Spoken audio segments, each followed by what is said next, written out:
নমস্কার বন্ধুরা, যখন থেকে মোহাম্মদ ইউনূস বাংলাদেশের ক্ষমতায় বসছেন তখন থেকেই দেশটি জিহাদিদের অভয়ারণ্যে পরিণত হয়েছে।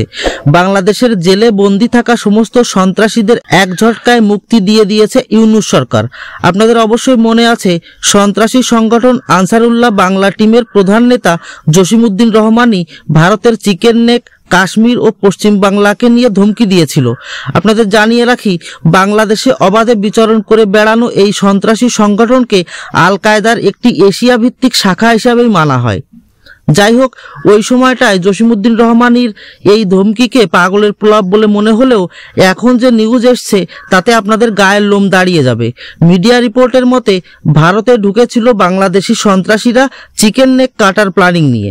আর যদি বাংলাদেশি সন্ত্রাসীরা এই কাজে সফল হয়ে যেত তাহলে ভারতের মূল ভূখণ্ডের সাথে পূর্বোত্তর রাজ্যের সংযোগ বন্ধ হয়ে যেত, যা ভারতের সুরক্ষার জন্য ভয়ানক হয়ে দাঁড়াতো।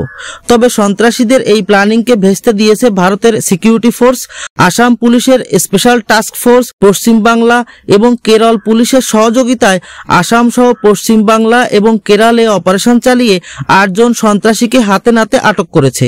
এরা ভারতের মধ্যে স্লিপার সেল তৈরি ও চিকেন নেকে হামলার পরিকল্পনা করছিল। এই 8 জন আল্লাহর বান্দাদের মধ্যে একজন হলো বাংলাদেশি জিহাদি।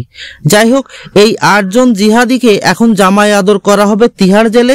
এদেরকে প্রতিদিন সেদ্ধ ডিম খাওয়ানো নয়, ঢোকানো হবে। তবে আমাদের সিকিউরিটি ফোর্সকে এত ভয়ানক পরিকল্পনার ইনপুট আগে থেকেই এসেছিল।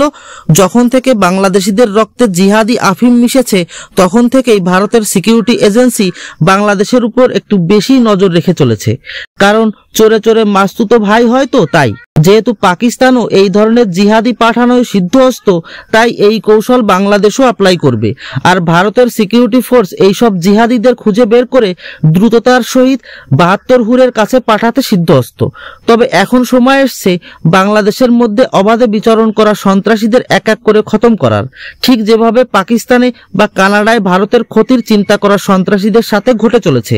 কে ঘটাচ্ছে সেটা জানি না, তবে যে ঘটাচ্ছে তাকে স্যালুট জানাই এবং আশা করছি তার নজর এবার যেন বাংলাদেশের সন্ত্রাসীদের উপর পড়ে।